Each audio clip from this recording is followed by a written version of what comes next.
Hello friends, అందరూ బాగున్నారా? Resin ఆర్ట్లో రెసిన్ మిక్సింగే కీ రోల్ ప్లే చేస్తుందండి. మీరు తీసుకున్న రెసిన్ బాటిల్స్ని బట్టి తిన్నరు, హార్డ్నరు 3:1 2:1 అనేది చూసుకుని చాలా జాగ్రత్తగా మిక్స్ చేసుకోవాలి. వన్స్ రెసిన్ మిక్స్ చేసుకున్న తర్వాత కలర్స్ అనేవి మనకి నచ్చినట్టుగా యాడ్ చేసుకోవచ్చండి. ఇవి రాఖీ మౌల్డ్స్. ఇప్పుడు మనం చేయబోయే రాఖీలు వీటిలోనే చేద్దాం అనుకుంటున్నాను. సో ఫస్ట్ నేను డైమండ్ షేప్ది తీసుకున్నాను. ఇప్పుడు పర్పుల్ కలర్ అనేది యాడ్ చేస్తున్నాను. ముందైతే సిల్వర్ కలర్ది ఆల్రెడీ వేసేసాను. దాని కింద ఉన్నది చూసారా, అది సిల్వర్ కలర్ పౌడర్ యాడ్ చేశాను నేను రెసిన్లో.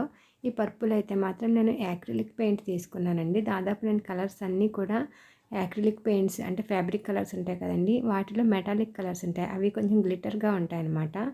సో నేను ఎక్కువ ఆ యాక్రిలిక్ పెయింట్స్ అనేవి మెటాలిక్ కలర్స్ యూజ్ చేస్తానండి కలర్స్ కోసం. మనం ఎప్పుడైనా 2 కలర్స్ యాడ్ చేస్తున్నప్పుడు ఎడ్జ్ నుంచి వేసుకురావాలండి. కలరు ఒకవైపు ఎడ్జ్ నుంచి, నెక్స్ట్ క్లియర్ రెసిన్ అనేది ఒకవైపు నుంచి వేసుకొచ్చామనుకోండి, అవి రెండు మధ్యలో ఒక చోట మీట్ అవుతాయి కదా, ఆటోమేటిక్గా మిక్సింగ్ అనేది జరిగిపోతుంది.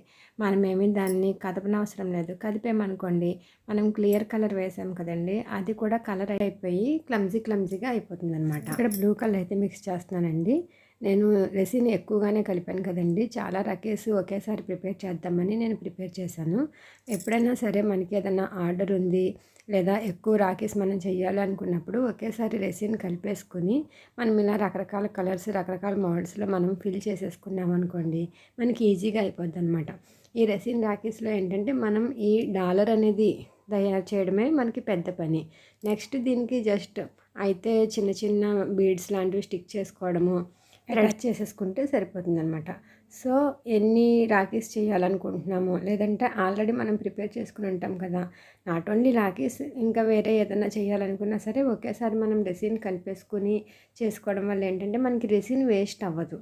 దట్టు మనకి చాలా టైం కూడా కలిసి వస్తుంది. ఇవన్నీ కూడా 24 అవర్స్ తర్వాత డ్రై అయిపోతాయి, మనకి గట్టిగా అయిపోతాయి అన్నమాట. నేను అవన్నీ మీకు తీసి చూపిస్తాను. నేను రెడ్ కలర్లో మాత్రం గోల్డెన్ ఫ్లేక్స్ వేసానండి. మిగతా అన్నిట్లోనే సిల్వర్ ఫ్లేక్స్ వేసాను కదా, ఎందుకంటే రెడ్కి గోల్డ్ అనేది చాలా బాగుంటుంది. మీరు ఇప్పుడు వీడియోలో చూస్తున్నది యూవీ రెసిన్ బాటిల్ అండి. యూవీ రెసిన్ అంటే ఏంటంటే మనకి చాలా త్వరగా డ్రై అయిపోతుంది అనమాట.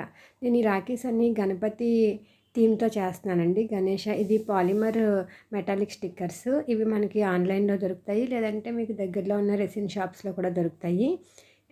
ఇవి కదలకుండా ఉండడం కోసం నేను యూవీ రెసిన్ యూజ్ చేశాను. వన్స్ ఈ గణేష స్టిక్కర్స్ అనేవి దానికి స్టిక్ అయిపోయిన తర్వాత కోసం మళ్ళీ ఇంకో రెసిన్ లేయర్ అయితే వేస్తానండి.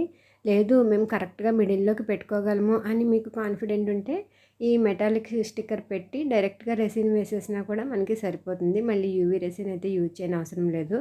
మనకి షార్ట్ టైంలో త్వరగా అయిపోవాలి అన్నప్పుడు మాత్రం యూవీ రెసిన్ యూజ్ చేస్తాము, లేదంటే మామూలుగా రెసిన్ బాటిల్స్ మిక్స్ చేసుకుని యూజ్ చేసుకుంటాము. సో చూడండి, నేను ప్రతి దానికి కూడా ఫైనల్గా మళ్ళీ ఒక లేయర్ అనేది వేశాను. ఎందుకంటే ఈ లేయర్ వల్ల మనకి ఫినిషింగ్ అనేది బాగుంటుందన్నమాట. అంటే ఈ మధ్యలో స్టిక్కర్ అంటించినట్టుగా తెలియకుండా దాంట్లోనే ఇన్బిల్ట్గా వచ్చినట్టు ఉంటుంది. చూస్తున్నారు కదండి, అన్నీ నేను మీకు తీసి చూపిస్తున్నాను. అన్నీ కూడా ప్రతి ఒక్కటి కూడా ఫినిషింగ్ అనేది నెక్స్ట్ లెవెల్లో వచ్చినాయి. మనమే చేసామా అని మనకే ఆశ్చర్యం వేస్తుంది. యాక్చువల్లీ రెసిన్ ఆర్ట్ చేస్తున్నప్పుడు జనరల్గా మనం బజార్లో కొంటాం కదండి, ఇవి మనం చేసుకుంటున్నప్పుడు ఆ సాటిస్ఫాక్షన్ అయితే భలే ఉంటుంది. అసలు నాకైతే చాలా థ్రిల్లింగ్గా అనిపిస్తుంది. ఈ రెసిన్ డాలర్స్ అయితే మనం వేరే వీటికి పెద్దగా డిజైన్ చేయాల్సిన నెసెసిటీ ఉండదండి, ఎందుకంటే ఇవే చాలా డిగ్నిఫైడ్గా డీసెంట్గా ఉంటాయి. అందుకోసమే నేను రౌండ్గా ఉన్న వాటికి మాత్రం ఒకదానికి గోల్డ్ బాల్ చైన్, ఇంకొక దానికి స్టోన్ చైన్ యూజ్ చేశాను. అంతకుమించి నేను వేరే ఇంకేం యూజ్ చేయలేదు. వీటికి మనం థ్రెడ్డింగ్ కూడా మన ఇష్టం. అంటే ఉలెన్ థ్రెడ్స్ జనరల్గా యూజ్ చేస్తాము ఈ రాఖీస్ కోసము. లేదు ఏవైనా చైన్స్, సిల్వర్ చైన్స్ కానీ గోల్డ్ చైన్స్ కానీ ఉంటే అవి అటాచ్ చేసుకున్నా కూడా ఇవి లుక్ అనేది చాలా బాగుంటుంది. ఉలెన్ థ్రెడ్ని యూ షేప్లో తీసుకుని ఆ యూ షేప్లోంచి ఒక దారాన్ని పోనిచ్చి ఆ దారాన్ని ఫస్ట్ ఆ హోల్లోంచి లాగేసామంటే ఉలెన్ థ్రెడ్ కూడా దాంతోపాటు ఈజీగా అందులోంచి బయటకు వచ్చేస్తుంది. నెక్స్ట్ దీనికి బీడ్స్ ఎక్కించేటప్పుడు ఉలెన్ థ్రెడ్ అనేది కొంచెం లావుగా ఉంటుంది కదా, ఎక్కవు. అందుకోసం దాని చివర కొంచెం గమ్ కానీ లేదా నెయిల్ పాలిష్ కానీ వాట్ ఎవర్ ఇట్ ఈస్ కొద్దిగా అప్లై చేసి కొంచెం షార్ప్గా ఉండేలాగా గట్టిగా 2 వేళ్ళతో నలిపామంటే అది చిన్న సూదిలాగా అయిపోద్దండి. జస్ట్ ఒక 5 మినిట్స్ దాన్ని అలా వదిలేసారంటే అది గట్టిగా అయిపోద్ది. అప్పుడు మనం ఈ బీడ్స్ అనేవి ఎక్కించుకున్నామంటే చాలా ఈజీగా ఎక్కేస్తాయి. నెక్స్ట్ ఆ బీడ్స్ అటు ఇటు జరగకుండా చివరన అటువైపు ఇటువైపు కూడా ఒక చిన్న ముడి నాట్ లాంటిది వేసేసుకున్నాము అంటే మనకి థ్రెడ్డింగ్ అయితే కంప్లీట్ అయిపోయింది. సో ఫైనల్గా రాఖీ అయితే రెడీ అయిపోయిందండి. చూసారు కదా, మీకు ఎలా అనిపించింది కామెంట్ సెక్షన్లో చెప్పండి. నాకైతే చాలా నీట్గా చాలా బాగా అనిపించింది. నెక్స్ట్ ఇంకొక విషయం ఏంటంటే మనం ఈ చివర గమ్ అప్లై చేసాం కదా, ఆ చివర్లు రెండు కూడా కట్ చేసేసుకుని కొద్దిగా ట్రిమ్ చేసుకున్నామంటే మొత్తం ఫినిషింగ్ అంతా మనం షాప్లో కొన్నామేమో అన్నంత అద్భుతంగా అయితే వస్తాయండి. ఇది మేము చేసాము అంటే చూసిన వాళ్ళు ఆశ్చర్యపోతారనమాట, మీరు ఎలా చేశారు ఇంత బాగా అని. నేను రెడీ చేసిన ప్రతి డాలరు కూడా చాలా బాగా వచ్చిందండి. ఒక్కటి కూడా డిసప్పాయింట్ చేయలేదు. ఇదిగో మీకు కూడా అన్నీ చూపిస్తున్నాను. మీకు ఎలా అనిపించిందో తప్పకుండా కామెంట్ చేయండి. ఈ వైట్ రాఖీ అయితే నాకు అన్నిటికన్నా బాగా నచ్చింది. మరి మీకేది నచ్చిందో కామెంట్ సెక్షన్లో చెప్పడం మర్చిపోకండి. మరొక మంచి వీడియోతో మళ్ళీ కలుద్దాం.